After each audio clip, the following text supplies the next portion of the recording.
let's see where to start. Okay.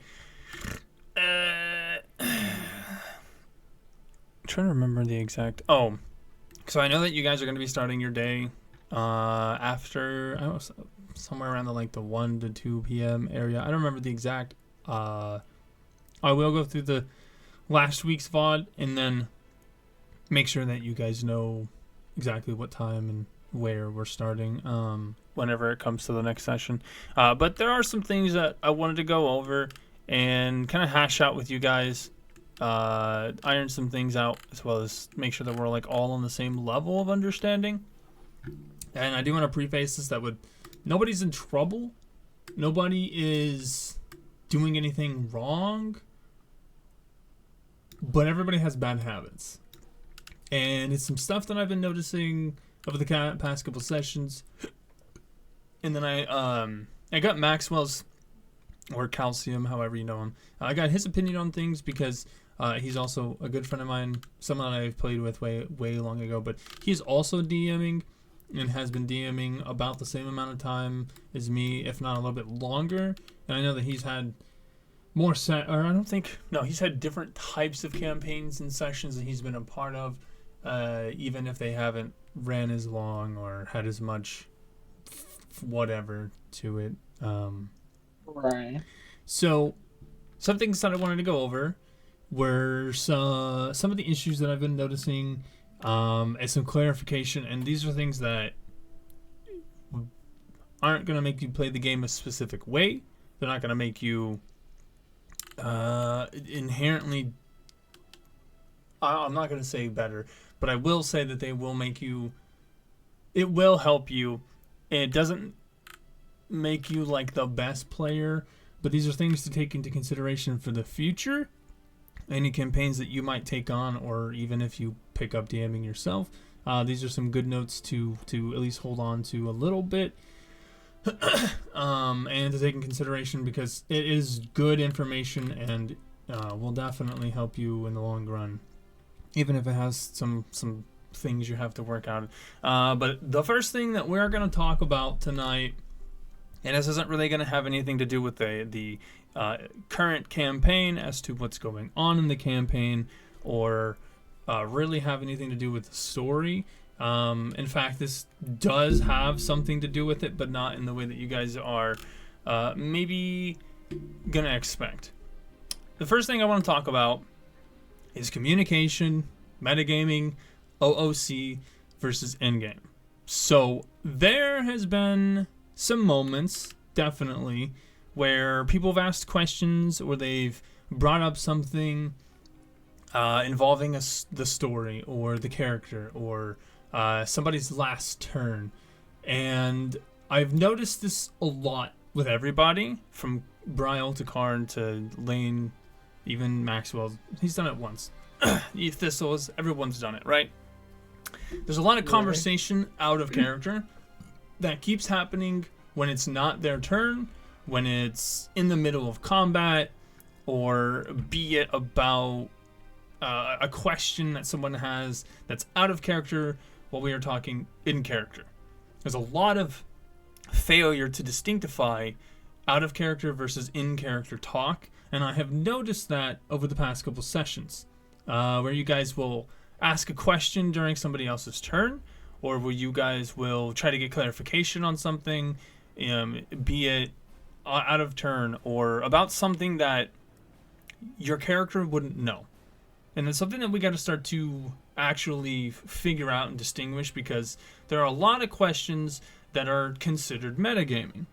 Elaine brought up asking about Inverna the last session. And I know somebody else has asked some things about how high is somebody, where is someone, or what is this person doing, or isn't this person that blah blah blah. And there has not been a single time where anyone has said out of character or in character.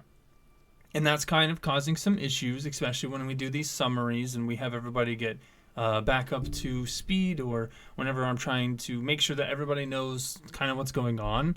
There are a lot of times where I'll tell you guys information and you will automatically, you guys tend to automatically take it as my character knows that. so I can run with this information.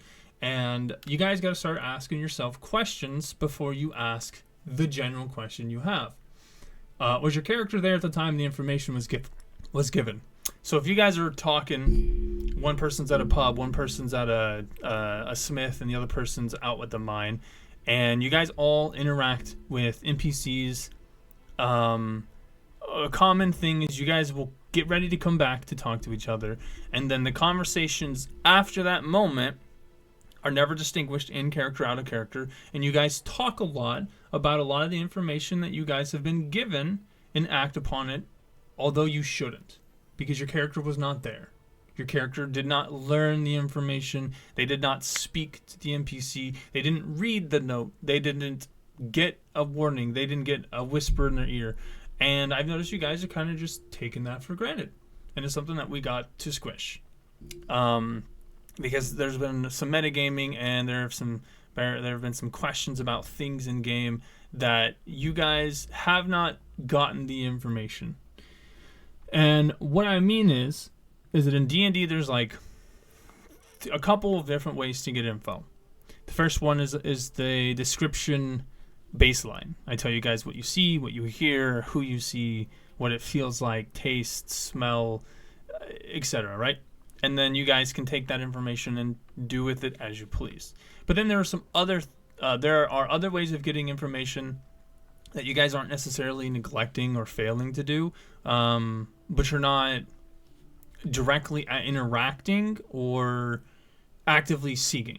There's a lot of times where you guys will say, and you've heard me call you guys out this before. Do I see anyone interesting? Do I look around and notice a trader? Do I look around and see a cleric? And sometimes I can give you the information because, you just look around and you notice a guy in robes. But then we're entering the second layer of deserved versus non-deserved. If you walk into a crowd and you see a bunch of people and you ask me if there's a merchant or a trader, there probably is. But if you don't tell me that you're actively I'm going to go look for a stall and I'm going to go look for a trader, it's a little difficult for me to just say, yes, you see a trader. Because I can't tell if you're asking me as a player if there are any NPCs or if there are any traders around, or if you're asking me in character. And I'd say that during this campaign I have been fairly nice with it and giving you guys a lot of that information kind of just for free to keep things cohesive, keep it fair, and make sure that there's like a certain level of efficiency to it. But it has gotten to the point almost where you guys kind of rely on me to tell you things that I've already told you, or to give you more information than you, no offense, like kind of deserve. Like if your player, Right. it doesn't make a perception check, or if I don't say that you notice something, then it should kind of go hand in hand that your character does not know it. And it's not something that you guys do all the time, but there are definitely some times where you guys take advantage of the information that you know, simply because as players, you heard it, you were there for it, but there's still that failure to bridge. Well, my actual character wouldn't know these things versus what I would know. Like bringing up Lane. I'm not trying to pick on him or anything, but when he asked about Inverna twice, I ignored him specifically because it was information that he wouldn't be given, and because it was, excuse me. But from my perspective, it was metagaming information while in character, or at least out of character, to benefit himself in character.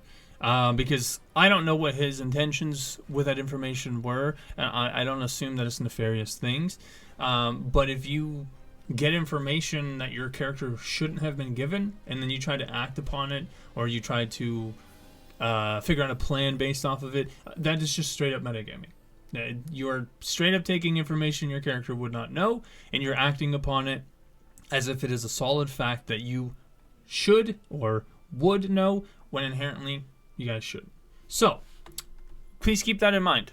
If you guys are given information, you have to discuss this in character or out of character with your party.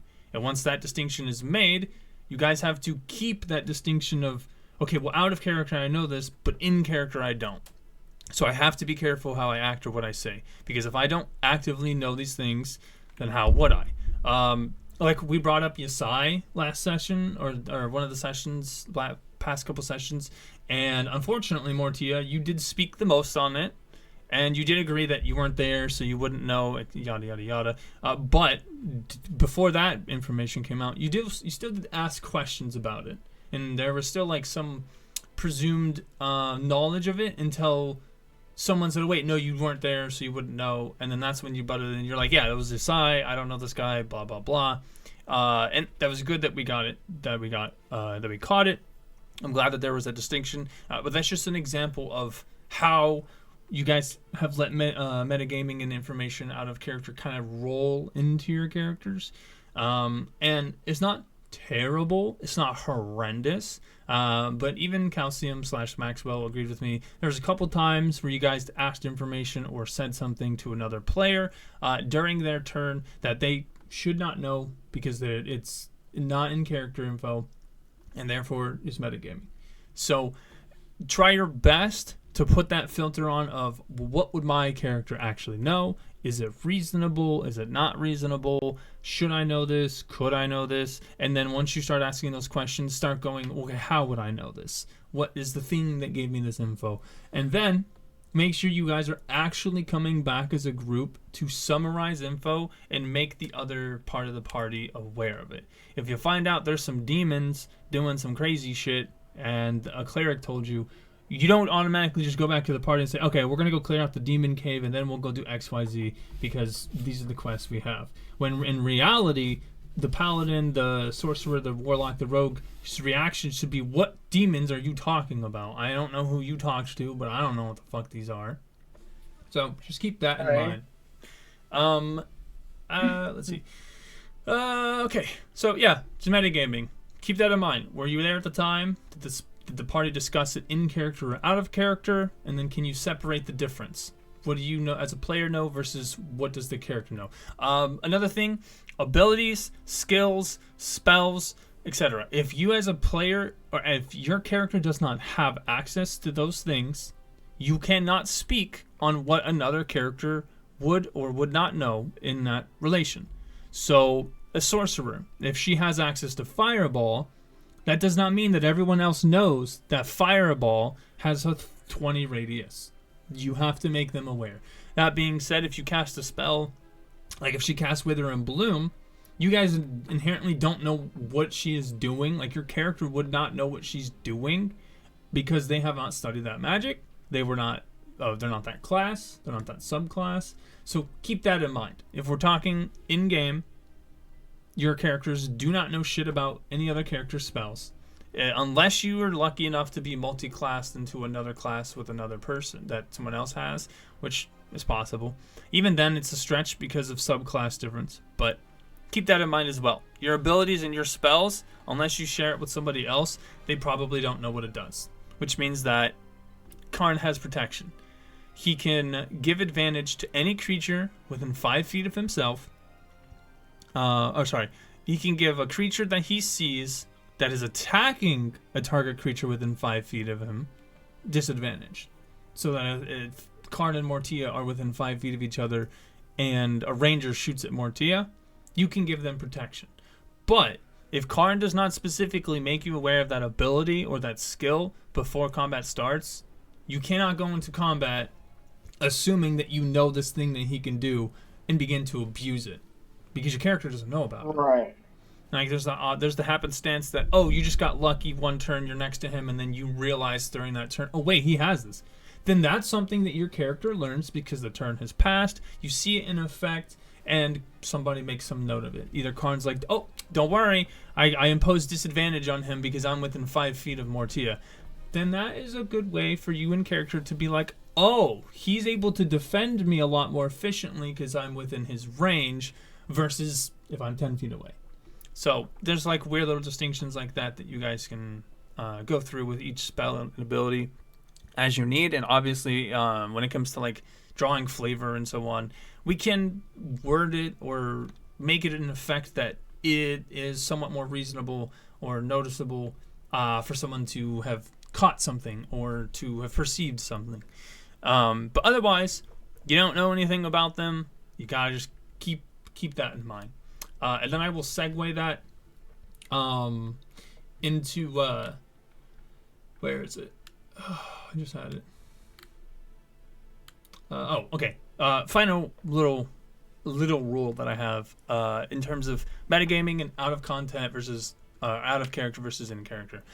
If there's no distinction between it, so you guys are just kind of yapping, there's an NPC around, and y'all are just talking, and no one says out of character or in character, and y'all just keep ripping the conversation, I'm going to listen, kind of get an idea of what you guys are talking about, and then once the conversation is over, I will make a ruling. If you guys have not distinctified out of character versus in character, I will say, okay, the last 30 minutes of conversation, you all suddenly just forgot everything because you in character did not have this conversation.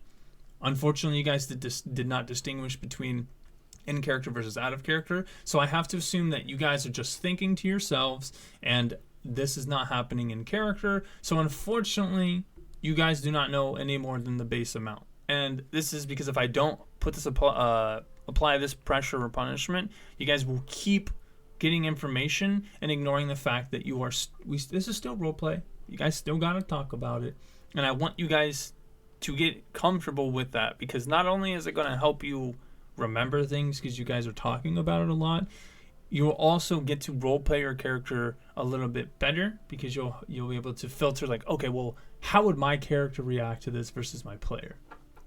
Or, well, this guy just talked about goblins getting burned down or burning a temple, and I'm a cleric who follows that kind of god. So now I get to kind of think about how I would play out that scenario. And that way you guys are talking about what's actually going on and sharing the information, which goes into my next point. Stop forgetting you guys can, have, and need to communicate information in character. Now, rules is written per turn. You're allowed about 6 seconds of communication between you and a single other person. That means that it's about maybe 1 to 2 sentences long at max for yourself. And then maybe... In combat? This is just in general. Okay. Well, I mean, yes, in combat, sorry. Specifically in combat, I guess. You just cut me off. I hate you. I'm sorry. If you were really sorry, you wouldn't have done it. So, you have 6 seconds to communicate between you and another person on your turn. So that does not mean, hey, what kind of skills do you have? What kind of abilities do you have? How can we combo this? That's metagaming. That is you taking, even if it's in character or not, you're still going, hey, what spells and abilities do you have? That is inherently metagaming, because you're now asking class questions, and you're asking mechanic questions that you inherently should not know. But if you word it and go, hey, bro, I can throw fireball at these people if you get them near each other. I don't know how you're going to do it, but if you can group them up, I can fireball them. The paladin can then go, that's not a good idea, or I don't recommend that. And then the point has been conveyed. But beyond that amount of conversation, it is too much. It is getting to the point where you're now talking longer than you are actually taking your turn, and realistically, if you only have 6 seconds to talk, you're not getting a paragraph out, and your buddy sure as hell is not getting a full-length conversation out. So just remember that. While yes, you can communicate at any point during your turn, it is limited, so make sure that you're giving good information within a respectful amount of time, and make sure that it is in character canonical things that you could tell them. So I don't want to hear, well, I have sneak attack, so if you get within 5 feet of them, then I can just sneak attack them. Don't say that, because you're talking about mechanics. You're using actual mechanic fluff word. Because in a fantasy world, I don't know what the fuck sneak attack is. But Bryle could say, hey, if you keep the attention of him away from me, I can sneak around him, and I could probably take him out. No, that sounds reasonable. That sounds realistic. Because, like, obviously, if the tank is taking all the attention, the rogue is probably going to have a better chance at hiding. So, It'll be a little rough. I know it's going to be a little hard to distinct these things, and I will be making sure that I am like kind of nipping y'all in the butt about it and staying on you, at least until you guys get comfortable with it, or at least until you guys are like almost kind of fluid about it. And then we'll go into the next thing that I have to talk about in terms of communication. Okay, so this is not against anybody because we've all have background noise, but noise pollution.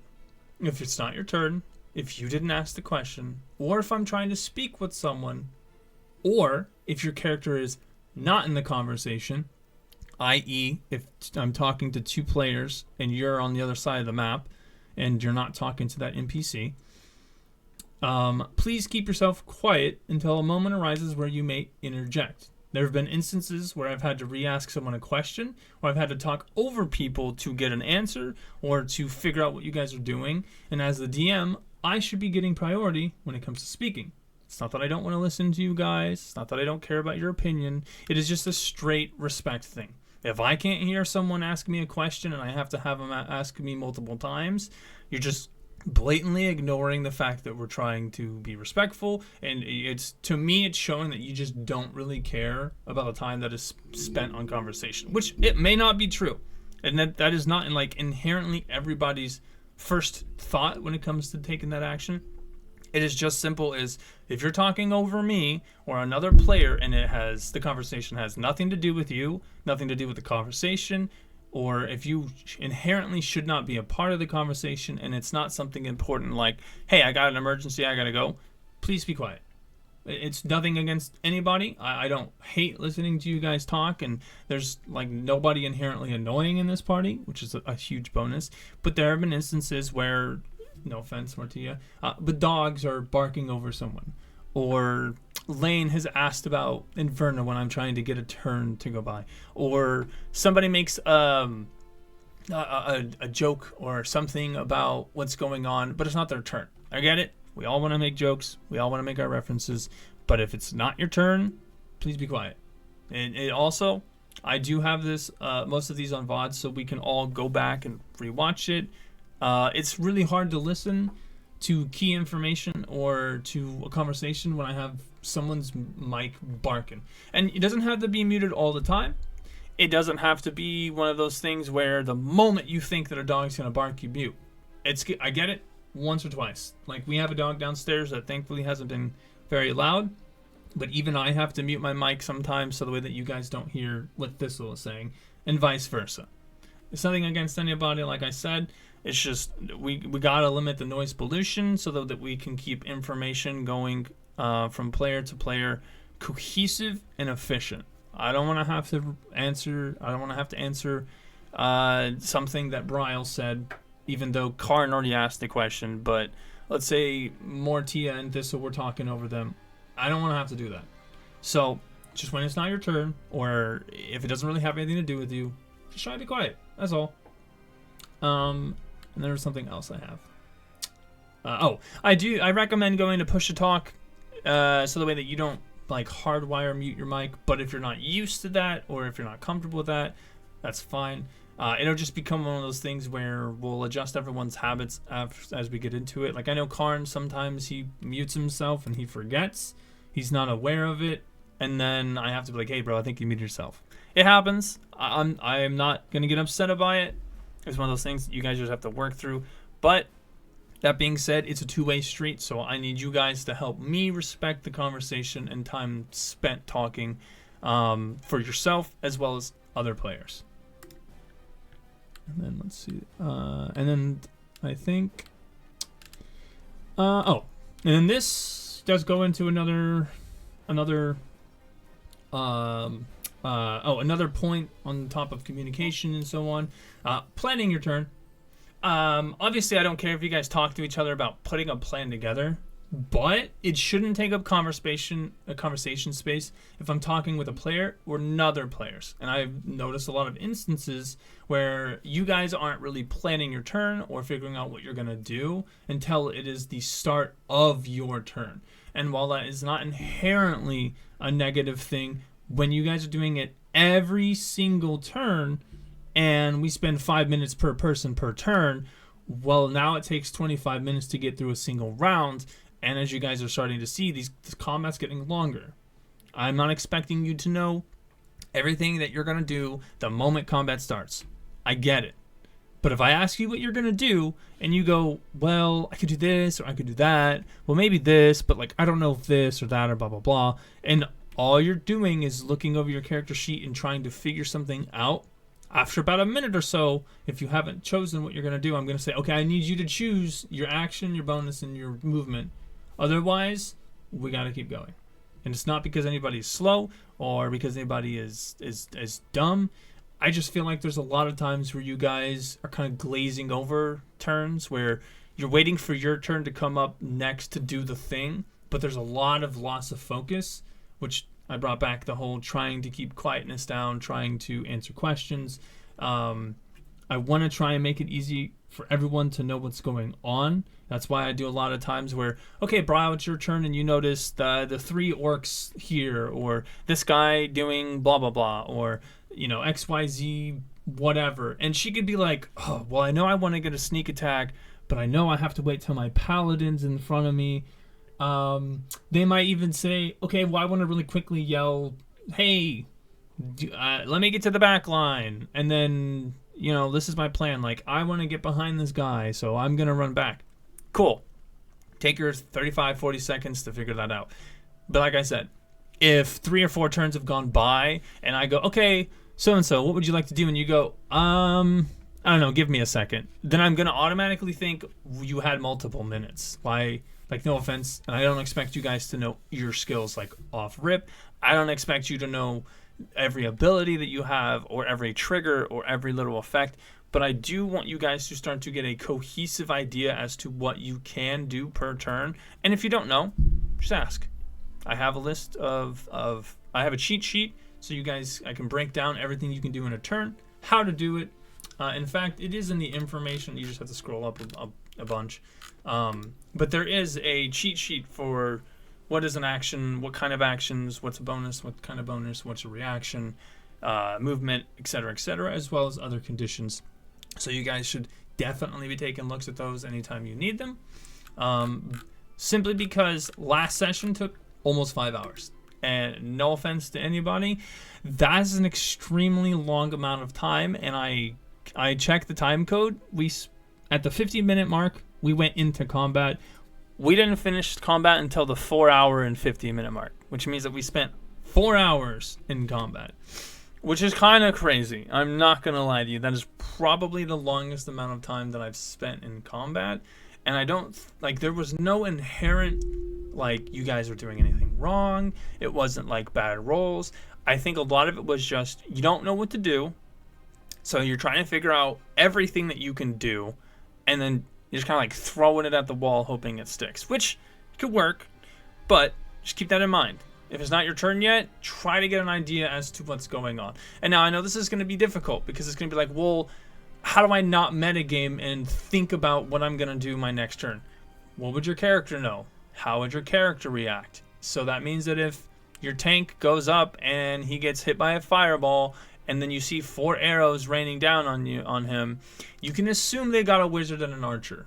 But you should not automatically pull up and be next to him and go, oh, I'm going to cast silence over this group of people. Well, I mean, you can. That's inherently fine. But the moment you say some shit like, I'm going to put it in this specific spot because I know they are here, or I'm going to cast silence on the casters, then you're giving up metagaming information, and then I got to be like, no. I don't want to do that to you guys. And so far, you guys haven't, like, hardcore metagamed. But there has been some metagaming in between turns, in between conversations, and definitely out of turn. So, just summarize, get an idea of what you can do per turn, figure out what you need to do to put yourself in a good spot, or maybe try to get a list of things that, like a list of, oh, I know these abilities do this, or I know this spell does that, or I know that I can put myself here to do X, Y, Z. Like, Brian, I can give you props because, you know, if my teammate's next to this enemy, or if I don't move this turn, I can sneak attack this hoe. So I'm gonna do that. And like, no offense, rogues are very easy. It's I shoot, I stab, I run around. So like, obviously you kind of have a cop out because you have one of the easier to understand classes. And I feel for you, Mortia, because sorcerers are kind of convoluted. With that being said, though, I try to plan my turns in advance. I really do. Sometimes just things do change. I just need to and read. that's fine. I try to. Like I said, I'm not dissing on you. I'm not saying you don't. Well, I guess I am saying that you don't. I guess better wording it is you don't do it well enough. Now that doesn't mean that you guys aren't doing it, because there's a lot of things that you guys are picking up on, such as, can I interact with the environment to get more information? Can I do this to maybe get in some information? Like, there, you guys have been asking me more. Well, do I know that this is happening, or did I see that this guy got shot, or do I know that so and so doesn't have something, like, those kind of questions that you guys are asking are good. Those are the, hey, on surface, do I notice XYZ? And that's when I can tell you guys, yeah, like, you could tell this guy's got a bunch of scrapes over him. He's breathing heavy. There's a giant wound in his leg. And those are good questions. Those are good, quick discrepancy things where I can, on the fly, decide whether or not you have to put more effort into learning, or if it's something that you should just kind of be given for free. So don't think that you guys inherently, like, aren't using your turns perfect. Well, don't think that you aren't correctly using your turns, because you are, but try to at least think about what you want to do before it's your turn. Now, the exclusions to this are if you're first in line or second in line in the turn order, because at that point nothing has happened, no variables are set, and then you are the one who gets to set the variables, and that could be taken into the point of or that could further bolster the idea of communicating with your characters in game and your party in game. If you know you've got a really good spell and you can't metagame, tell your teammates that you want to do it, you can say, hey, I have an idea, but in order for it to work, I need XYZ. Sometimes you don't tell them what's going to happen, or sometimes you withhold certain information so as to not metagame. That's fine. As a GM, I can tell very quickly when you're metagaming, so it won't be difficult for me to figure that out, and it won't be difficult for me to shut it down. So do not worry if you feel like you're metagaming. I will let you know very quickly, and that can help you kind of like slice up and dice up what information you do and don't know. So just kind of think a little bit ahead on your skills and abilities. I know it's difficult because we are, like, in most video games, what you know as a player, inherently your character knows, and so like you can kind of just roll through the game with that. But some other games, like maybe like Outer Worlds or Fallout or Skyrim, do have some things where if you don't actively go out and look for it and you don't have the item or the note, your character just ain't gonna know it. And that's kind of like their way of curbing it. But unfortunately, we gotta play make-believe. And we gotta kind of just figure it out as we go. Yeah. So just think about what you can do, what you can't do on your turn. If you're just really stuck and you just don't know what you can do, just pull the trigger on something and just hope for the best. Like, I'd say 60% of the things that you can do in this game are dependent on a dice roll. So realistically, you could have a great idea that completely just gets obliterated and failed because you rolled a roll, and vice versa. You could do something very basic, and because you rolled a nat 20 or they rolled a nat 1, it could turn into something a lot bigger than what you might have expected. So just, try to keep that in mind. Figure out what you want to do, how you can do it within reason, and then if need be and it's your turn, maybe you communicate about it. But if we have those multiple times where I'm like, hey, okay, what do you want to do? And I've said it like 2 or 3 times and it's on your turn, at some point I'm going to be like, okay, well, I need you to do something or we have to continue. And your character takes the dodge action, which just means that they don't move, they don't take any other action. Anyone who attacks them gets disadvantaged because you're actively taking effort to dodge. And I don't want to do that to you guys because I don't like when I have to not have players here, or when I have to take agency. Like, the whole point is to give you guys the world and let you do, draw, say, however you want and feel, to get to whatever goal it is that you guys have. Okay. I think I have... okay. In regards to metagaming, in character versus out of character, planning your turn, and communication. Pre-session summary. This is the only place I allowed you guys to metagame. If it's something that you guys have out of character and you wish to share it to preface, like, well, you guys didn't know about this, but there's a paladin that did XYZ and I'm hunting him, so this is what I want to do next session. You can tell people that, and we can go through what information you would realistically know and not know. Or maybe it's, well, so-and-so wasn't here, so this is what happened last session. And we talked to this guy, we did this, we did that. And then as you guys are talking about things, I will let you know, out of character, you don't know this, or in character, you do. So this is the chance for you guys to talk about what you want to do that session, or things that you learned player-wise, but not character-wise, that maybe could help. And then that's where we figure out, okay, well, how are you going to convey this in game? How do we get this information, or how do we get this information given from the last one? How do we integrate it into this one? Which is where we go, okay, well, now out of character, we've talked about it. Let's start the session. Now we're in game. We get to talk about it and summarize it again, just to make sure that everyone's on the same page. And that's just to get rid of any maybe misguided questions, or to get rid of anything that someone might have misheard, or to clear up, well, I thought it was so-and-so's name, but actually it was this guy, and then I might be able to step in and be like, well, actually, no, it was this person. And then you guys would be able to, like, figure out what it is that you guys do and don't know.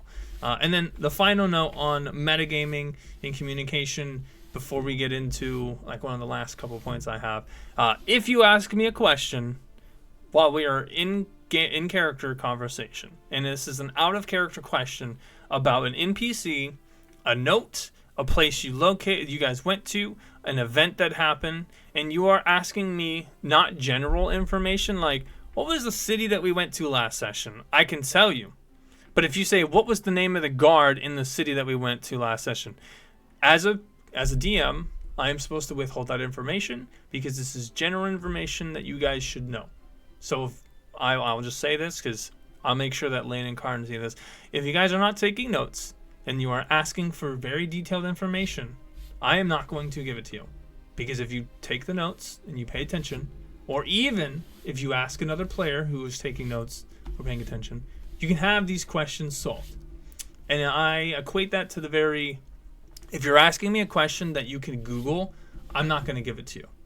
If you're asking me a question that your character would not have the right to information of, I'm not going to tell you.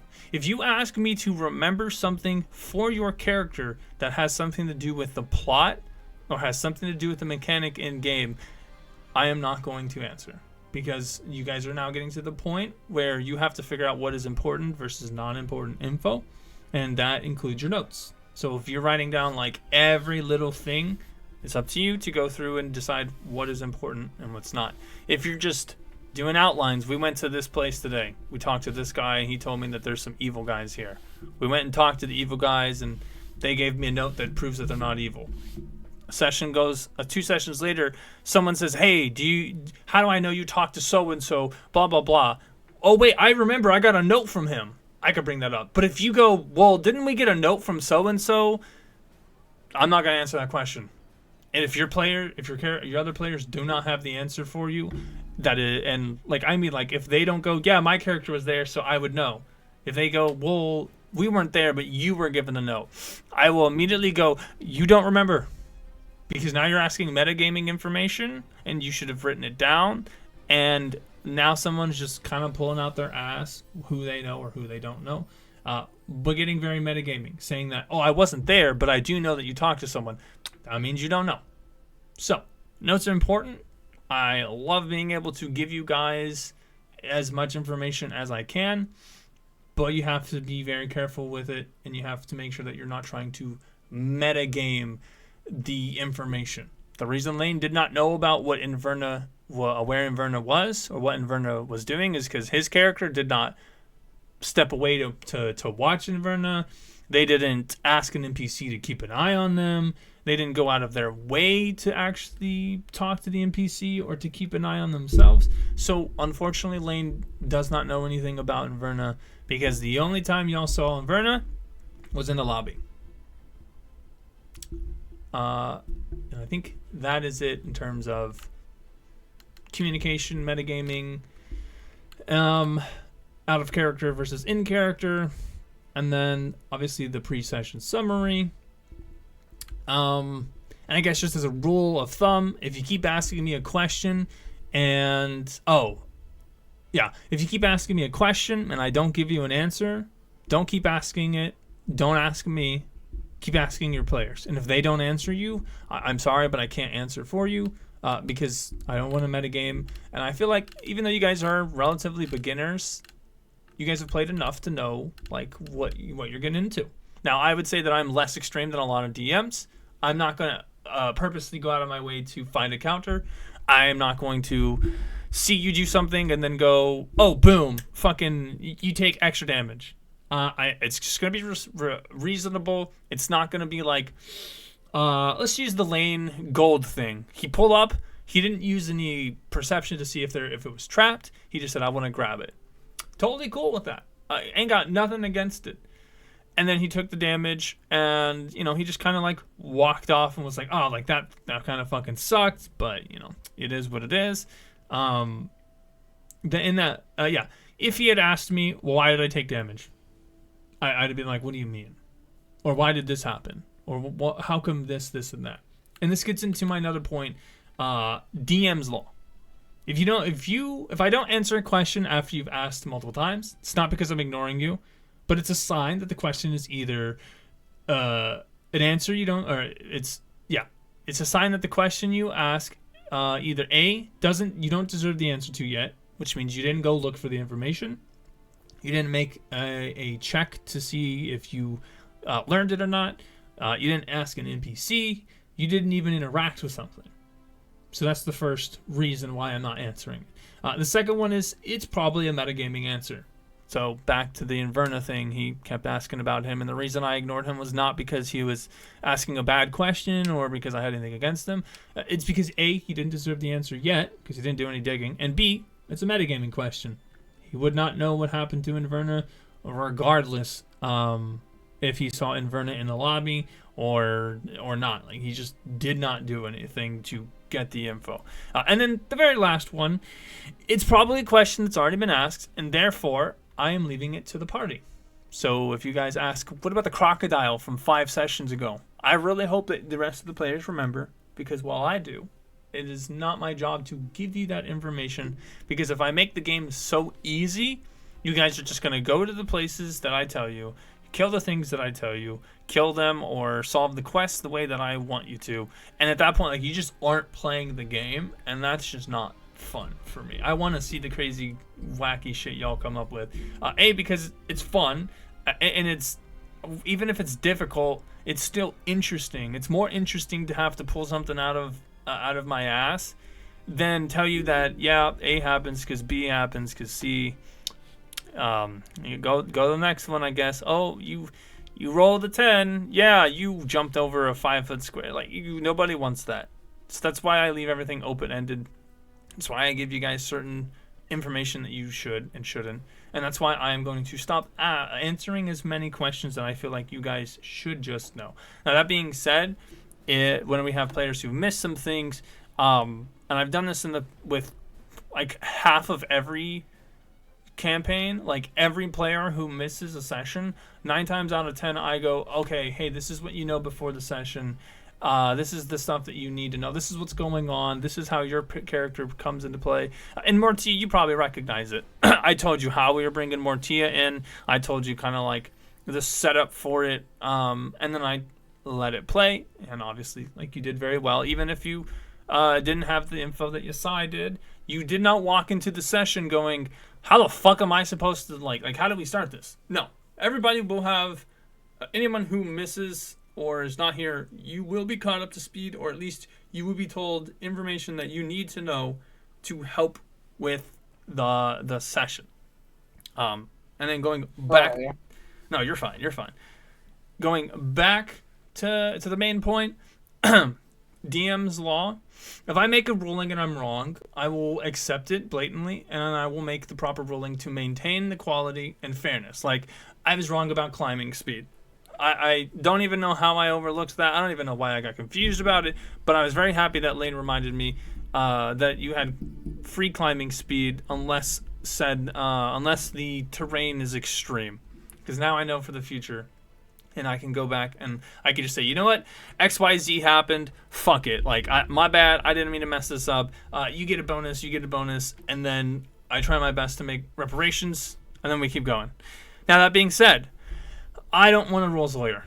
I don't want someone to be like, yeah, but XYZ, and this is how I interpret it in my campaign. I am the DM. That means if I tell you no, it's a no. If you try to make a molehill out of make a mountain out of a molehill, I will quickly shut it down and either do whatever I have to mediate it. So if I say, here's a good one. If someone uses a spell that causes enemies to be frightened, but they're in a special area where it negates that kind of spell, and they keep going, well, why does it fail? Because the spell says XYZ. I'm going to look at them and be like, I understand that, but I'm just telling you right now that it is failing. And if they say, well, why? I have the right to not tell you, because now that is a metagame answer. You would not know the abilities that an opponent has. You guys would not know if he has a legendary action. You don't know if he can control your minds at will. You don't know if it's a charm spell. You don't know if it is a saving throw. And this is like something great that because you guys fought against all of those elves, you're wondering why it kept failing. And you guys learned that they were all elves. But if I had just told you from the get-go, no, they're all elves, stop doing this, then Mortia may not have had found out that they're all elves. Now, obviously, that was just like a really bad situation. No, I didn't expect it to happen. Mortia didn't expect to go 0 for 3 on the charms. But it's just one of those things where if I'd intervened and said, no, they're all elves, don't even use this spell, Mortia would have never even done that from the get-go. And that could have actually been a lot worse for you than vice versa, right? So if I say something is, and I don't give you a reason, don't argue about it. Because now at that point, we're arguing about the rules, and we're now leaving fun. And I don't want to have to go ignore the fun to embrace the rules. Because in my games, it goes fun, story, and then rules. I only use the rules as a blanket, as a way to keep everything packaged nicely in a equilibrium state where everyone understands the constraints and the different variables that are at play or could possibly be. So the way that there isn't super realistic shit. Because if you fall more than 10 feet in D&D, you technically take 2 d6 damage for every 10 feet you fall. Well, that being said, there's a lot of times where my players would have actually died or something like that would have happened. And then I go in my brain, well, I feel like this rule kind of fucking like doesn't fit for what we're trying to do. So I'm going to just let it go, and we're just going to play as it lies. That being said, in the future, if I rule that, oh, your necrotic damage healed an undead, and your radiant damage does double damage, and then along the line you go up against another undead creature, you hit him with holy, and I go, okay, you did 13 damage. If you go, why didn't it do double? Because I thought undead were, take double damage from radiant. I will look at you and be like, you don't know that information? I don't know what you're talking about. They take 13. And then if you keep pushing it, well, yeah, but we fought zombies, and then I watched so-and-so hit them with necrotic, and it healed them. I'm going to look at you and be like, okay, but you don't know why. And it's just one of those situations where I'm telling you what the law is, and you're not listening. And so far, you guys haven't had any issues with that. I haven't really had any moments where I've had to be like, well, no, actually. Most of the times, it's low-key just you guys aren't reading the spells very thoroughly. And so it's like, the Dust Devil was something that we talked about. She was like, well, how big is the Dust Devil? I'm pretty sure, like, do we know? And in my brain, I went, yeah, if you read the spell, it'll tell you 5 feet by 5 feet. And if, no offense to her, but if she had just read that and taken the second to, like, just digest it, she wouldn't have asked me how big it is. And I understand her frustration. She put it underneath a tree. She thought it was going to affect the people in the tree, but that's why I specifically made her aware. She's flying 15 feet in the air. You put your Dust Devil, it cannot land in the tree, but it can land on the ground underneath her. And so that's why whenever she was a little upset, did it immediately give her the effect that she wanted? No, it did not. And that happens. Sometimes you gotta let it cook. But then a moment or two later, she was creating a wall that heavily obscured everything in this area, which may or may not be the effect that she wanted, but she didn't know until, like, ABC happened, right? And that's one of those moments where I don't want to have to tell you why it's not working. If you didn't read the spell and you don't know the specifications, I just feel like an asshole. Because then I have to be like, well, actually, this affects a 15-foot area, and it doesn't matter if you're in cover because this guy negates it. Because he has something that allows him to do that. Because then you might be like, oh, well, that's cheating, blah, blah, blah.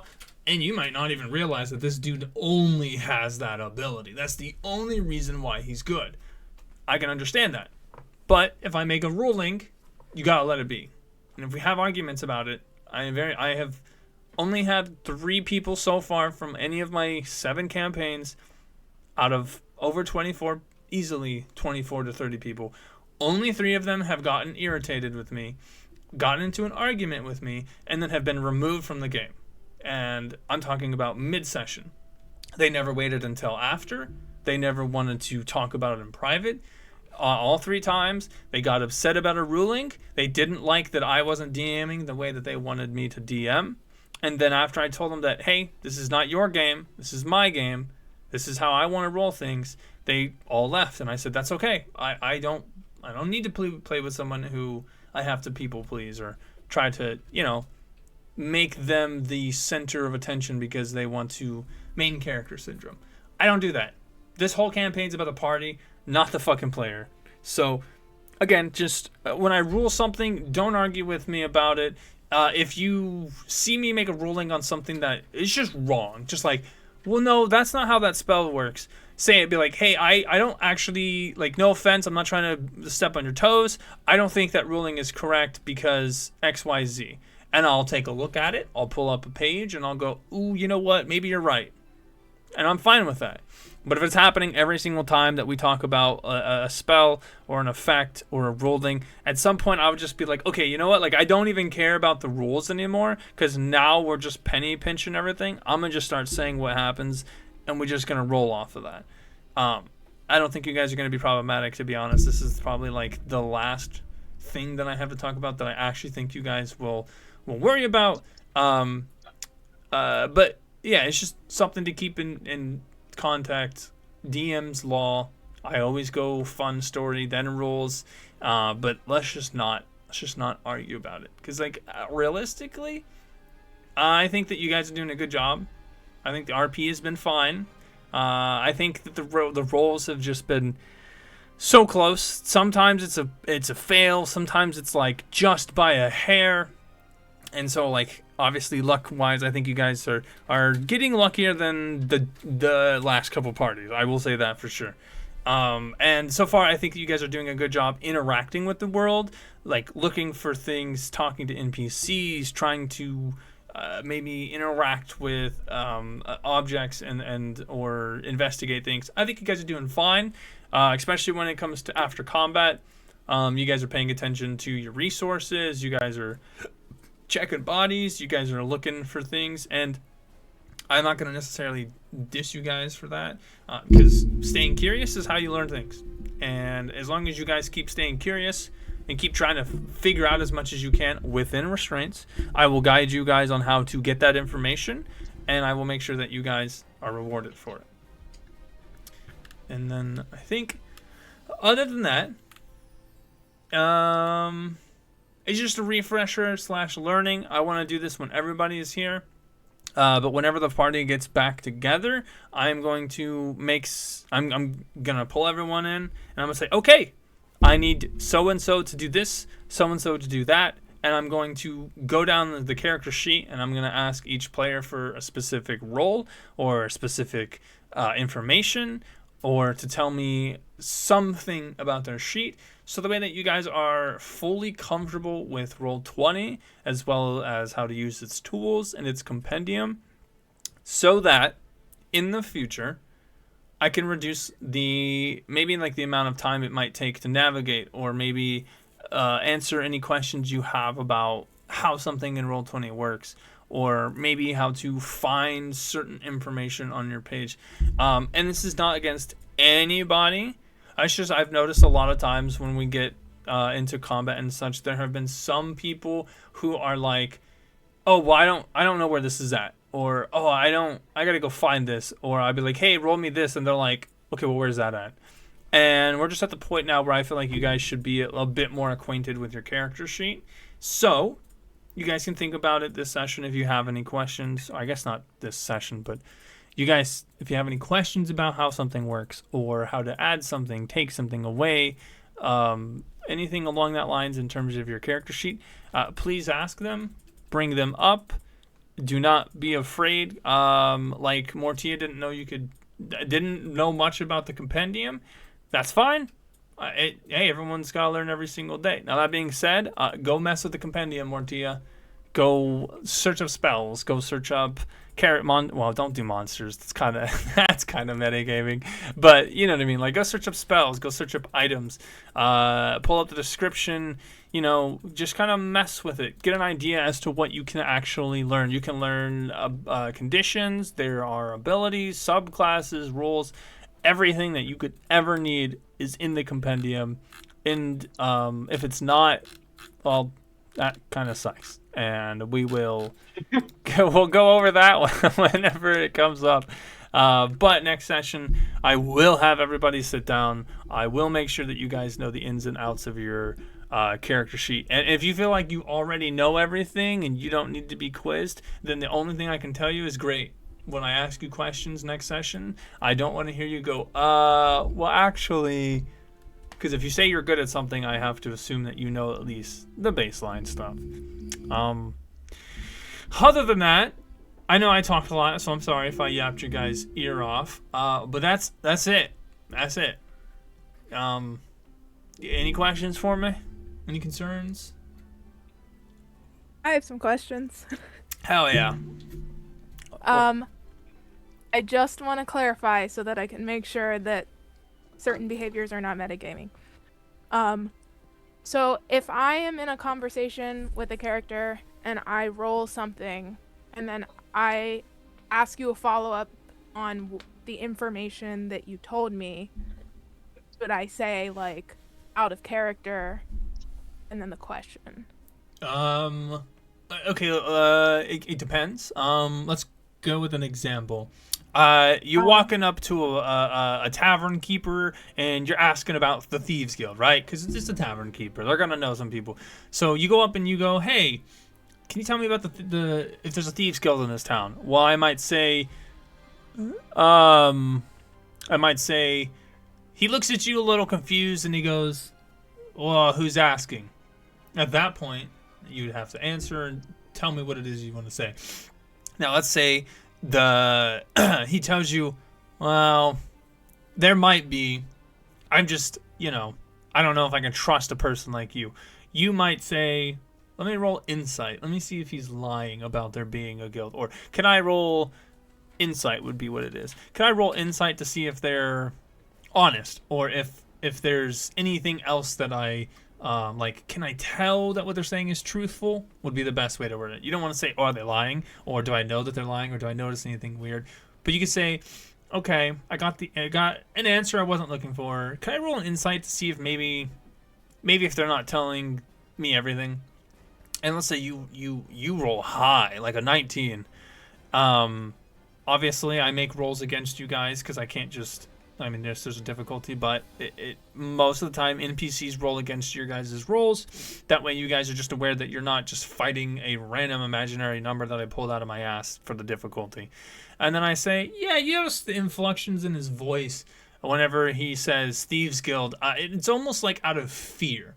You would then have to tell me in character, out of character, what you're going to do. So if you go, okay, I'm going to look at them and say, oh, I know you're lying. Give it up, bub. I would say that's metagaming. You don't know that they're lying. You just know that they're not telling you everything. So it depends on what action or course you want to take.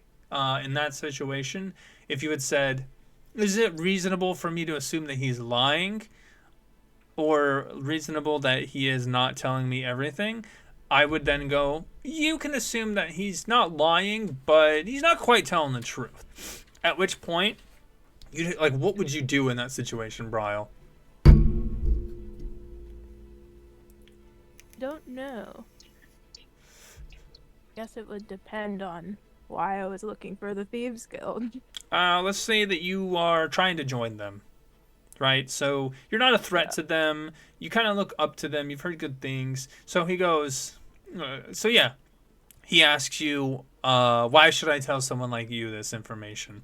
And you can tell that, he says, Thieves Guild, I wouldn't worry about that, or like, who's asking? And you find out, he might have some more info.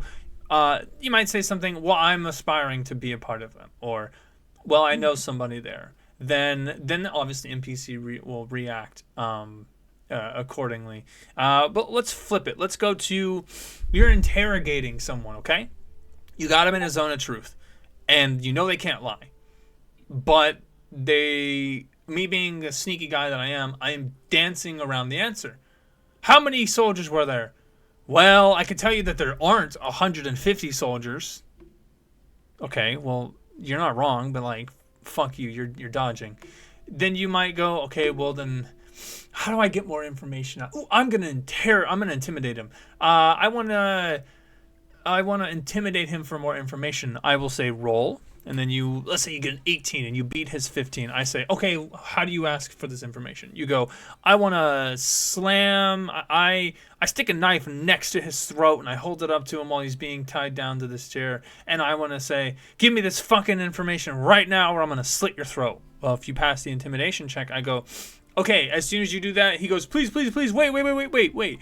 Actually, there's 32 soldiers, and they are garrisoned here. And you might go, okay, cool, great. That's exactly what I needed to know. Now, that being said, you wouldn't be able to make like an insight check because you're in a zone of truth, so like that eliminates some variables. But then let's say you ask him, okay, well, how many guards are heavily armed? Or how many spellcasters do you have? And he goes, well, I know some who can cast spells, or we have a few mages, but those aren't, or they give you like a vague ass answer, like, we don't have spellcasters in our group. And you're like, well, I saw some motherfucker cast a spell. Then you could be like, can I roll an insight to see if he's telling the truth or if he's withholding information? And then I go make my little roll and go, okay, yeah, you could tell that he's telling the truth, but he's still withholding information. So it kind of depends, you know what I mean, on the situation. Mm-hmm. But as long as you're telling me how you're going to get this information when you go to make the check, or telling me not what information you want to get, because that's something that like everyone tends to forget. Don't ask me what information you get for him. Ask me how can I do this thing to get info. That is a lot better of a question. Is can I do this thing to get this information? 9 times out of 10, yes, and I will give you something. And then I guess I'll like even reiterate that point. There's 3 different ways, or a couple different ways to get information. You get told it, you ask about it, or you make a check. Which means that if you go into a room and you see a couple of tables, and I tell you there's a letter on it, you read the letter, it turns out that they're going to do a heist or something. Got it. You guys got all the information that you would get for free just by walking in. Then we go to the intermediate level of info. Okay, well, I look around. Do I see anything out of space? Out of place? Nope. Everything looks in place. Okay, well, that's a nothing burger answer and question. Can I roll perception on this table to see if I notice anything weird or something out of place? You rolled 21. Yeah, you skim down the side. You notice a weird indentation, and you look there and you put your finger on it, and it feels like a button. You press the button, a thing comes out.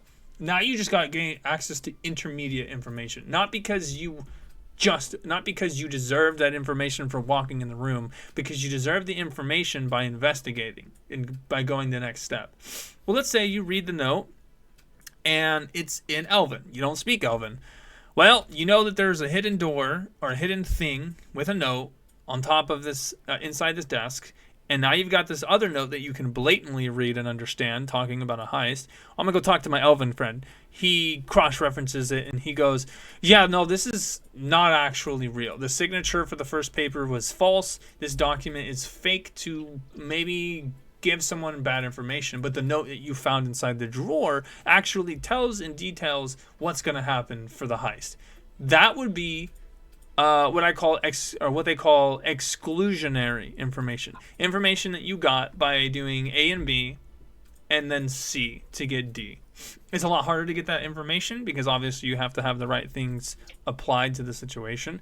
But the idea is that you got to work the right way for the right information. And sometimes you don't get the information that you seek, but that information can lead to information that you are looking for. So just keep that in mind.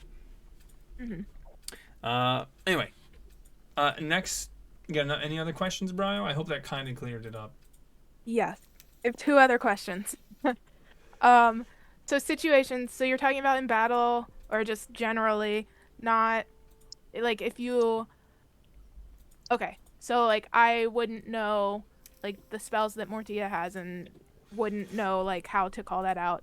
But if I, like, for example, in round 2, we were fighting the elves and I saw a rogue and I recognized, hey, he's fighting with sneak attack or stuff like that. Mm-hmm. Is that something that I would be able to call because I'm recognizing, like, hey, those are ability without necessarily using, like, you know, metagaming terms? Okay, so that could go one of 2 ways. You can ask me, hey, like 5 turns ago, or those turns, not rounds, I guess, because like the round is every single person's turn, having passed once. Hey, 2 rounds ago, I noticed that this, like, did I notice this archer who didn't stealth roll or anything? I guess you wouldn't say that, but hey, did I notice that archer, like, I can see him, right? Yeah, okay, he's within. Do I notice that he ran over and like, that's a good question. How to get that information? I got shot really, like, this guy chunked me for 20 damage. And he's an archer of sorts. Can I make out if it was a sneak attack or not? And then I can, or yeah, I guess that would be like the way. Can I determine why this person was able to do a lot of damage, or can I perceive that this person did X, Y, and Z? Because if you say that they have sneak attack, or that they have advantage against me, or that they have this ability, I would be like, no, you don't know. But if you said, hold on, that rogue ran away from me and did a lot of damage to me whenever I got hit next to his teammate, but when I was away from him, then you could go, wait, I recognize that. And then you could say, do I recognize the advantage that he was given? Or do I recognize that the rogue was... Yeah, I guess I'll just simplify it. Do I recognize that the rogue or this ranger got advantage because his teammate was near him? Or he got some sort of bonus because his teammate was near his target? I could say, yeah, you notice that whenever he takes a shot at someone and he doesn't move, in fact, the turns where he hasn't moved, you notice that his aim is more true. And then that would be your way of going, okay, now I know that he has some sort of ability that gives him more damage or some sort of ability. So it's kind of rough to figure it out, but if you ask me if you perceive it or if you notice something about an opponent without giving me the, hey, do I know that he knows Fireball? Or do I know that he's casting Magic Missile? I mean, obviously, if you see the missiles once or twice, you can assume very well. But in that instance where I attacked this guy who was next to a paladin, and when I attacked the guy, I got disadvantage. Is that like, can I perceive that his teammate was helping him, or can I perceive that he did something to negate it? I could say, roll me perception. Yeah, you notice that when you shoot the rogue or the archer that's standing next to his paladin, you noticed how easy it was for the paladin to just stick his shield out and block it. Does that kind of answer the question? Yeah, that's great. Thank you. Perfect. I know it's like a little vague and it's a little specific and all that. Like it's a little crunchy to deal with at times. But this is kind of like where you learn the wording of like in character versus out of character. Mm-hmm. And then what was your next one? Yeah, I just was interested. Is the thing that you were talking about with the Karn's advantage, disadvantage thing, is that the compelled to duel thing he was talking about or whatever? No, it is not. It is actually a free feat that he gets. I'll post it so that you guys can see this, and this will be in character. He has yet to use this. I really don't know why, and I think it's just because you guys haven't been near each other. But it's called Fighting Style Protection. When a creature you can see attacks a target other than you that's within 5 feet of you, you can use your reaction to impose disadvantage on the attack roll. You must be wielding a shield. Okay. Now the compelled duel is actually an ability. You obviously don't have the ability, so you don't know how it works. But like, I guess this can go into our I guess another topic.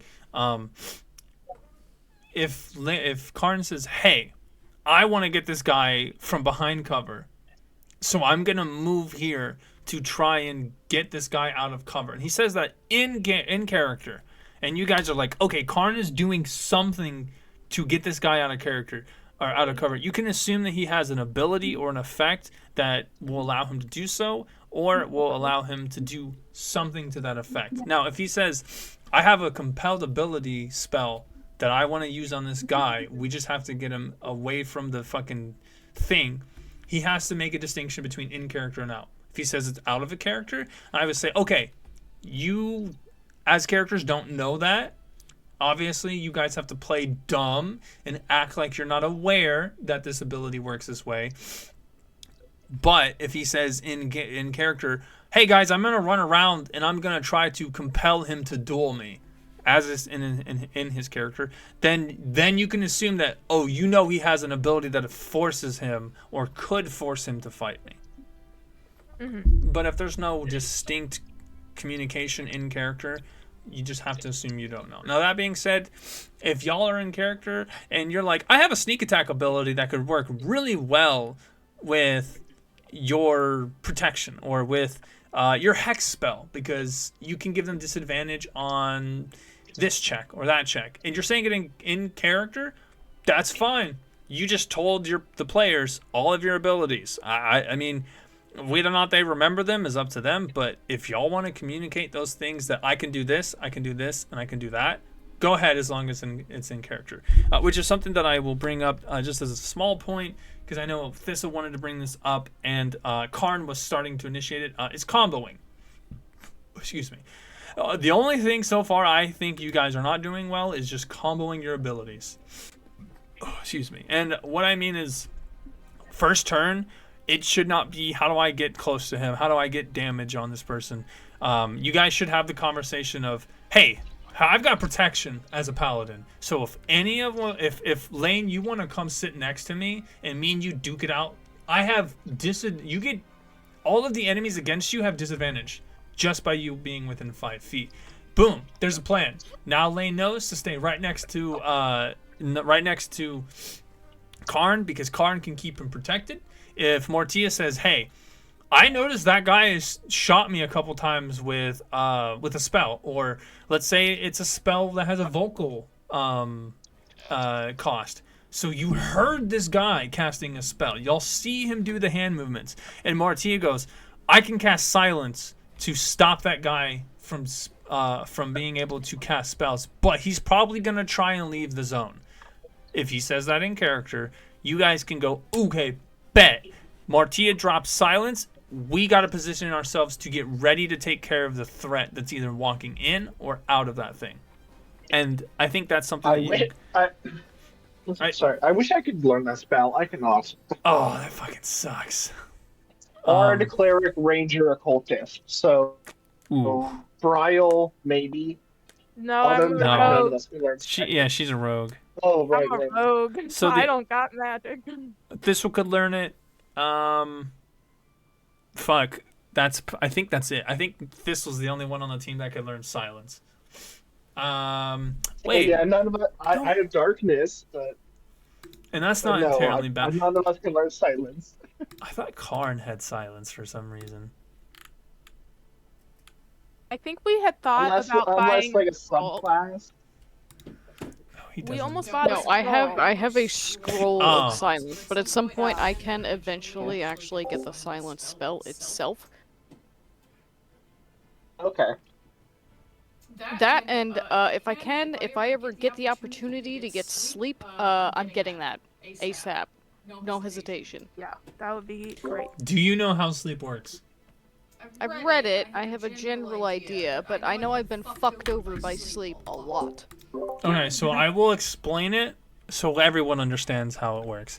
So It's when the you hit point thing. yes, but do you know how it's divided? It's like by lowest hit point first, right? Yeah. Yeah. So I rolled 20 for my sleep spell. So that means what I do is I go to the first person who has the lowest. So let's say one of you has 11 health and then the rest of you have 25. I take 11 away from it immediately. So that person's, you're Hawk Schmewin, sorry. But that means I only have 9 points left on my sleep, which means that I throw 9 points towards the next hit pool. Oh, you guys already have more than 20 health? One of you feels sleepy, but the others, you're not affected because it takes away from a pool. And that's all I want you to just remember, because it can be really good, but it can also be really bad. It's great for taking out low priority, low health targets, but I would not use it against bosses. Bosses probably won't be affected by it. I would definitely, if you start in the fight and you get like a nice like 50 damage roll on that bitch, pop it in the back, and maybe you get 4 or 5, maybe you get 2 or 3 people who are sleeping, which might not be a lot to start the fight, but it can make a huge difference. Only having one person take a turn out of 4 people, you guys definitely know that that'll make a huge difference. So not gonna diss on sleep. It's great. Especially in lower level sessions, especially against bosses that have multiple teammates, especially against groups of enemies, because if you're going against 12 enemies, they probably have less health than when you go against just 3 of them. Ooh, Go ahead. what if I use it not at the first part of combat? What if I wait until we're in like the 3/4 of combat? A lot of the enemies have actually gotten a good chunk of health taken off. That would be a lot more effective, would it not? Let me check, because I have to figure out the distinction between the maximum health and between the like health that they're currently at. Let's see. Yeah, now I do have more things to actually help set up, because I can use bonfire to like start fire control plane to make it bigger, and cloud of daggers to do area denial, kind of how Thistle does her wild throws. I think it was called. Keep Okay, in mind, I do so- this. Creatures within 20 feet of a point you choose within a range are affected in ascending order of their current hit points. It ignores unconscious, so if they're already dead or if they're already knocked out, no biggie. But yes, that could be good. If you're at the end of the fight, you guys are like, I don't know if we have another round or 2, we might get fucked up. You might go sleep spell, and he's got 12 HP. You guys are all about dead. It's the last spell slot, but you rolled 18. He's asleep. Now that being said, you wake them up by being if they take damage, if they're attacked, if they're someone shakes them awake or use the help action, then they are awake. But yes, it could be good in those situations. So if you're fighting a boss, last session you guys wanted to get info out about info from so and so. You guys are at the very end. I'm like, you see him huffing and puffing. You cast sleep on him. Boom, he's asleep. Tournament's over. You guys could have done as you did. So yes, I'd say it goes either way. It could be really useful at the beginning, or it could be really useful at the end. If you guys are wondering how much impact a spell gives you, you gotta think about how, like, what does it do, and then how effective is that? Do I have any bonuses to that effect? Does the opponent have any disadvantage to the effect I'm trying to put on them? Or does this effect benefit my teammates? Does it have a one-turn effect where this turn I can make something happen, but next turn, like, we're fucked?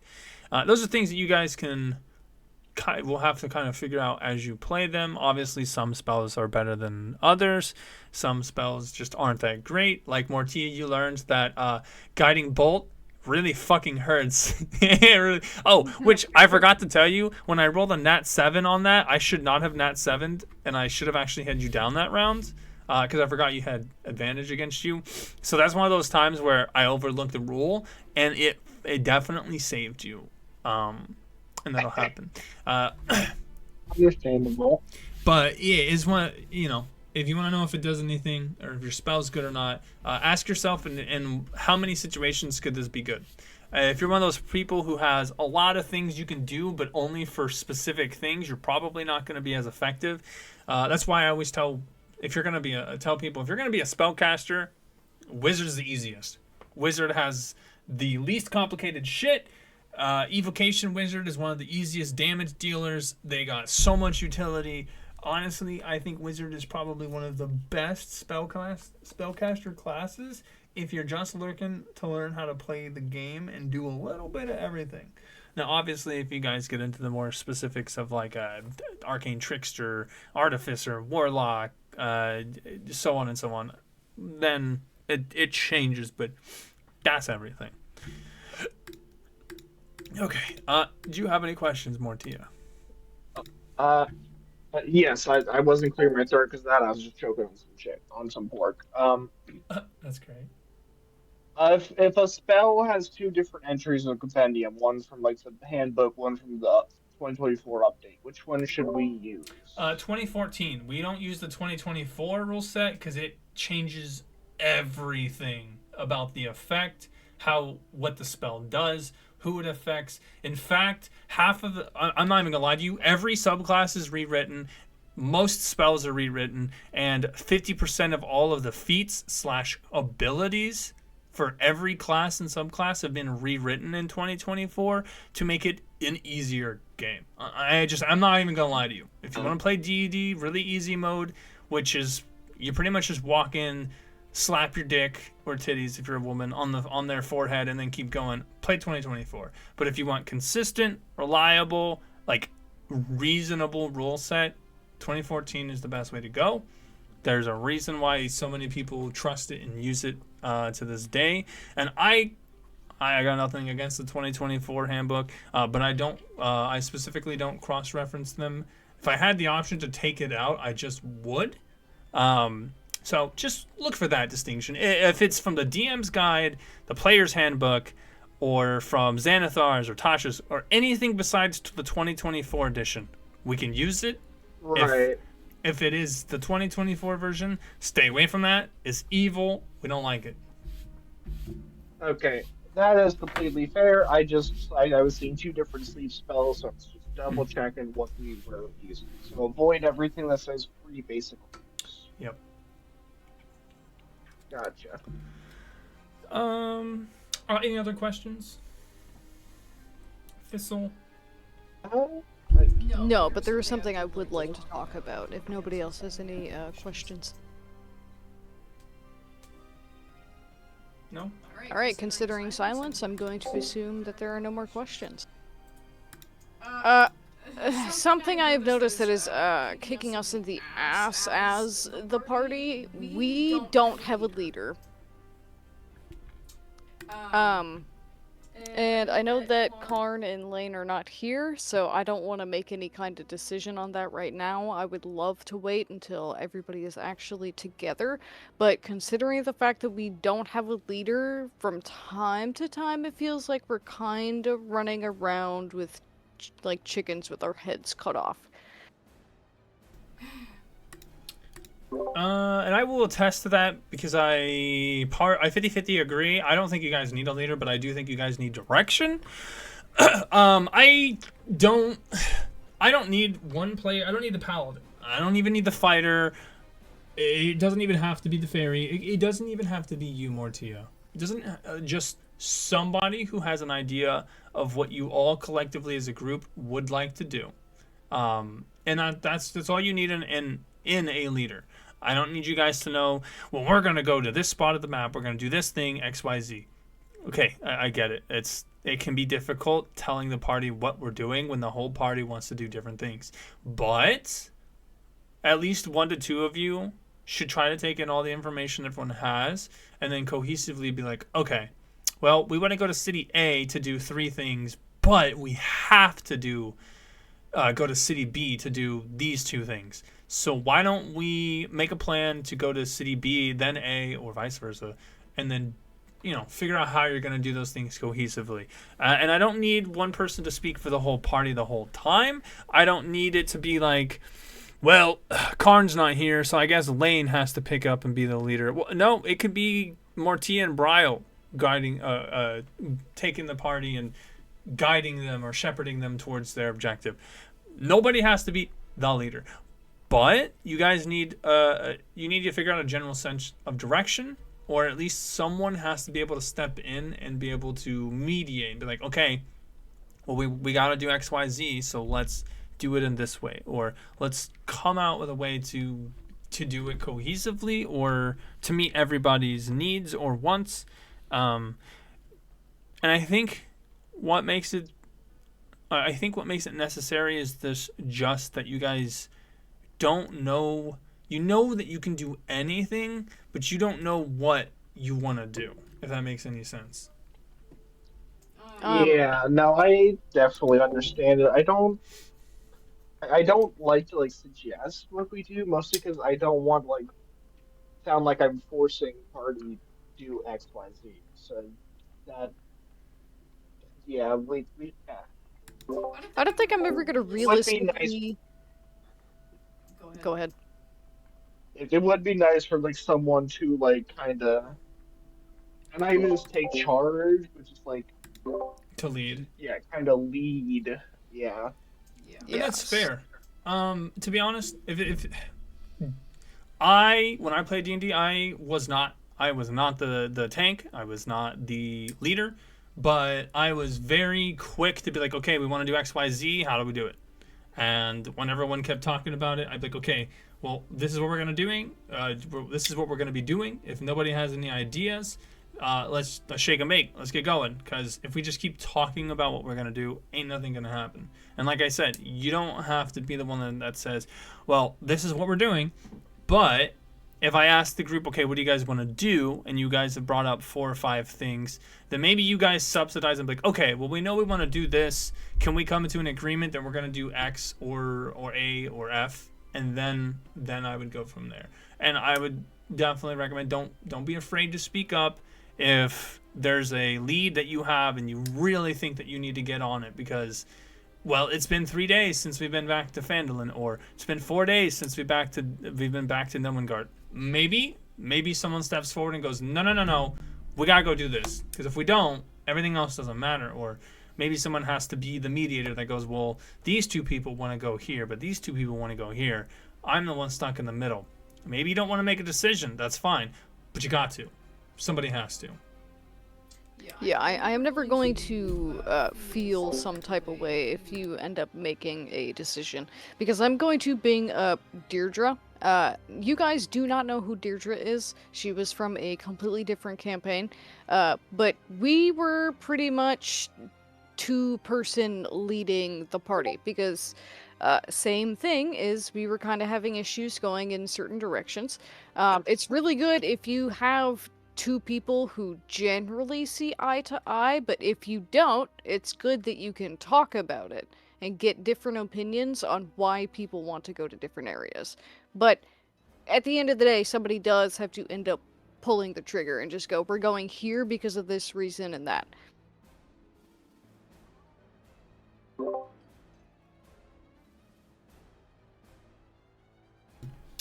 Just for your own sake, just try to get at least 3 core players who can agree or who are willing to at least push you guys in the right direction. That doesn't mean that you have to have someone take the reins over. Maybe that does mean that two of you communicate to Bryle, hey, this is what we want to do, and like we have to because of this reason, and I know we want to do these extracurricular things, but like if we don't do this or if we don't accomplish this thing, then like we're fucked. And then maybe Bryle's the one that goes, okay, I get we want to do XYZ. Right now we can't do this. Right now we can't do that. We gotta wait for this, whatever it may be. Maybe Bryle's got to be the one who goes, okay, well we can't do these things. Let's sideline it for now, and then let's come back to it once we complete our objective. I don't want to harp too much on this leadership thing because everybody leads. Like, not everybody's a leader. Some people are followers, and that's totally fine. But everybody's got to work up that confidence, and everyone has to have an idea as to what they want to do. And this comes, I mean, this kind of even speaks on like your turn order and so on. You should at least have an idea of what your character would want to do or accomplish or why for like almost everything. I'm not going to say everything, but you know, like why would you want to go check out a dwarven excavation site? Oh, well, you find out that there's something going on there that could have riches. Okay, well now it's because you're helping out so-and-so. Like right now your biggest contention is you guys have to protect Phandalin and the Sword Coast from this white-ass dragon, which you guys now are all very well aware of, that this motherfucker can just pull up on the city whenever he wants. So now you guys all have the likeness, or the equal goal of protecting this fucking city and killing this goddamn dragon. Which hopefully, Right, like, so we yeah, like you guys know what your goal is now. Kill this fucking dragon, protect the city. So now, when it comes to the next range of objectives you guys are going to get, or even the quests that opportunities you have now, keep that in mind. Well, how can this help us kill the dragon? How can this help us protect the city? And if you're one of those people that comes up with like 2 or 3 other things that you're like, we have, like this hasn't been talked about. Nobody's mentioned it. The DM hasn't said anything. Hey, can we design cannons or ballista to arm the city? Sure. I gotta figure out what path. So like, how are you gonna get the resources? Who are you gonna talk to about it? Are you gonna just pull up with ballistas and tell the city to do this thing, or like, are you gonna go talk to the blacksmith and be like, hey, I think if we put ballistas here, here, and here, and we man them, then you know maybe it can help defend us. And then you'll get the other variables like, oh, well, we don't have enough guards, or we don't have guards at all. So I don't want to just pick up random kids and throw them on a ballista. Or maybe it's one of those things where you're like, actually, we have a bunch of trained archers who will protect the walls as long as they're guaranteed payment per day, or as long as they're guaranteed like some sort of compensation. But anything along that line, like you guys can always come up with any ideas, like the bomb, the moist fire. Most DMs probably would have like that just doesn't exist, but that's boring. Why not? I don't think you guys would have burned down a temple and killed 6 orcs with it, but at the same time, if you didn't have the opportunity, that just wouldn't have been a possibility, and that's boring. So don't be afraid to come up with some wacky, crazy shit, and if it's realistic, I'll work with you. If it's not realistic, I'm sorry. Yeah, anything else? Any other questions, concerns, comments? I have a question unrelated to this. Okay. I mean, it's still related to D&D. On the map, there's red dots. What do you think? What do you think? I mean, I feel like I know. You can assume that you failed. Those are locations that have been yes. Yeah. I will tell you.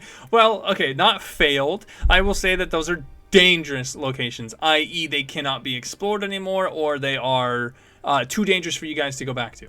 Okay. right, because last time we were told like Nomengard got it was a couple, I don't remember what session, but like Nomengard was completely sealed off. Yes, so I ended up talking to the clerical man, and he said he had to completely seal that entire area off, and that we should probably just leave it alone. Yeah. Yep. And that's great. That's good information that you learned as a character. she could tell you in character. And obviously, even though this is an out of character conversation, you guys were still apparent and aware. So that this is definitely one of those good moments where you guys are talking about things that you do know, and we are able to verify whether or not in character you know or don't know. Now that being said, the question about the map, in D&D there ain't no fucking maps with red dots on them. So your character doesn't know that Nomengard and the Dwarven excavation site are bad because there's a red dot. No, they just know, well, we burned that place down, so that's probably not recommended to go to. And this guy told me that there's a bunch of vampires that he had to kill, so we probably shouldn't go there. Right, yeah. Where's these lines? What? Bro, how is he a fucking... He's telepathic, I swear to God. No, he's probably watching the session. He might be. I think, yeah, he is.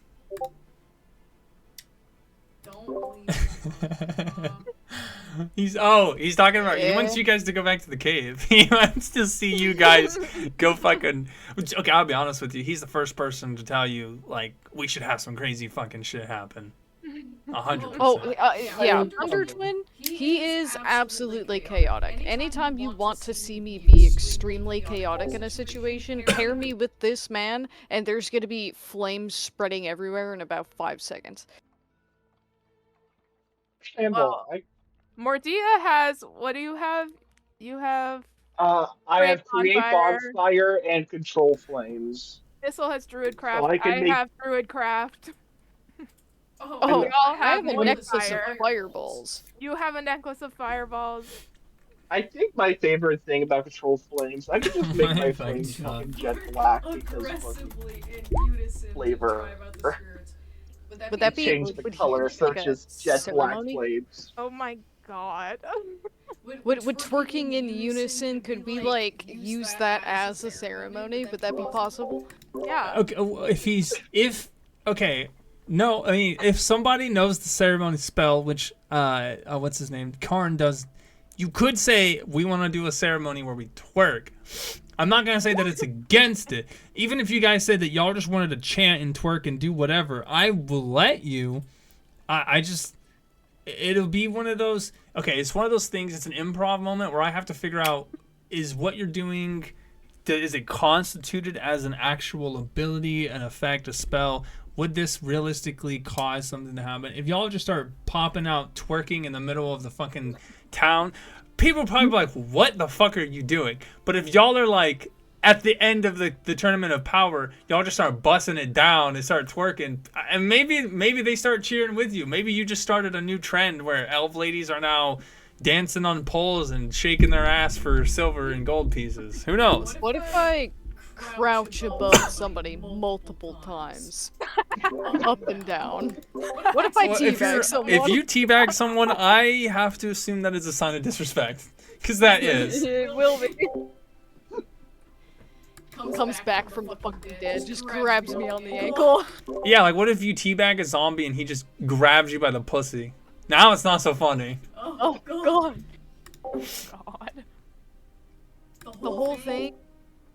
I don't want to go into detail. I'm not even gonna. We're just gonna stop right there. So obviously, let me know what, like, we can make anything happen as long as you guys are willing to work with me on it, and we provide some, some logic and sound reasoning to it. Nathan, when can you play next? I wanna know. Any more questions, comments, or concerns? Nope. I think we get question mark. Okay, cool. And then whenever we talk to Lane and Karn again, I will ask him the same thing. Yeah, and I'm gonna, as soon as we get done here, I'm gonna export this VOD, and then I'm gonna send it to the information, and let Karn and Lane know that they should definitely watch it. Mandatory. Yeah, I'm just gonna make it mandatory. It's only an hour and a half long, or at least at this point, so they should reasonably be able to listen to it and chill on it.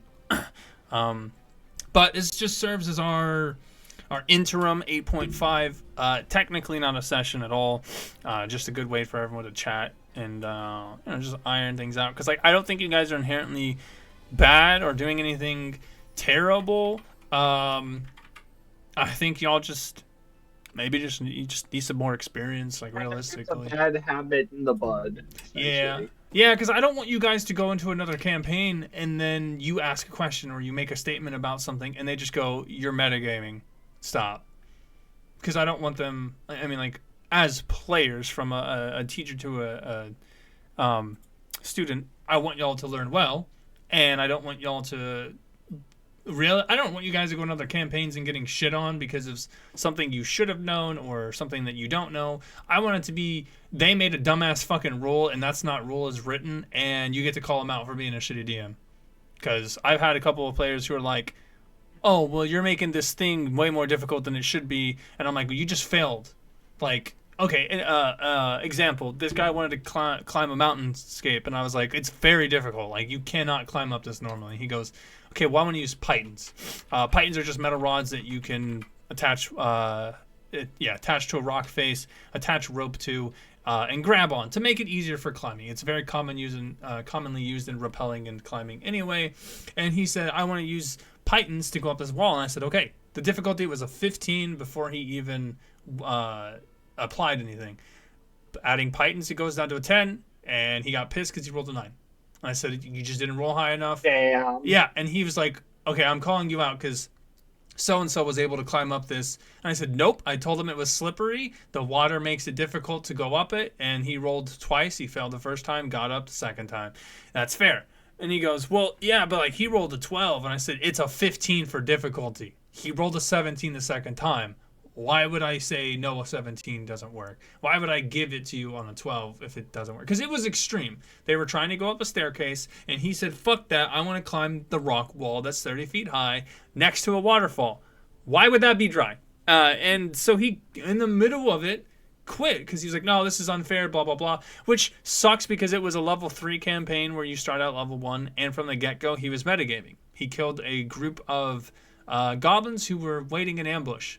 There was no indication that there was an ambush. I didn't say that you hear anything. I just said that you guys see a river with some large thicket. Down the river, about 400, to 100 feet, you see a cave. And he goes, "I want to throw my fire over here." And I was like, "Okay." And then he rolled damage, and then I had to kill the characters. And I said, "Okay, you throw it over there. You see your green fire kind of erupt." And then they went to go investigate. And I said, "Yeah, you see 2 dead goblins." And all the players go, "How did you know that?" And I said, "Yeah, how did you know that?" He goes, "Oh, well, I just assumed that there's a thicket there at the edge of a river, so I just assumed someone would be hiding there." And I said, "No, you would not. You would not just assume that, especially as an artificer. You're not a hunter, not a ranger. You can't just assume that." And he goes, "Oh, well, I think that's kind of dumb." And I said, "No, that's metagaming." And then when we got to the claiming thing, he left. He said, "I just don't like the way you're rolling. I feel like you're making things more difficult than it should be." And I said, "You're metagaming. I don't play with people who metagame. You already cheated the first interaction you had with enemies, and they didn't even get to interact with them.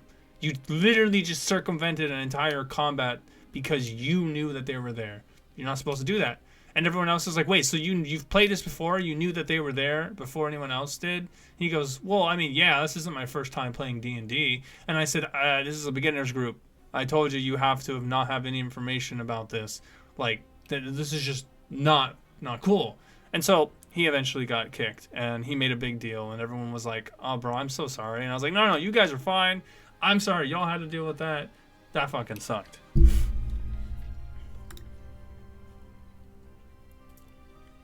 Alright, since we ain't got no more information, I don't have any more tangents to go on.